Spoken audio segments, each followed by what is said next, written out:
Assalamualaikum tuan-tuan. Buat apa tu?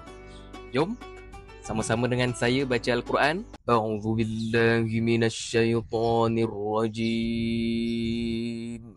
Wallazina idza anfaqu lam yusrifu wa lam yaqturu. Dan termasuk hamba-hamba Tuhan yang Maha Pemurah, orang-orang yang apabila menafkahkan harta, mereka tidak berlebihan dan tidak pula kedekut. Lam yusrifu wa lam yaqturu wa kana baina dhalika qawama. Mereka tidak berlebihan dan tidak pula kedekut. Di antara keduanya secara wajar. Sadaqallahul azim. Alhamdulillah tuan-tuan. Jadi, jangan biarkan hari-hari kita berlalu tanpa membaca Al-Quran.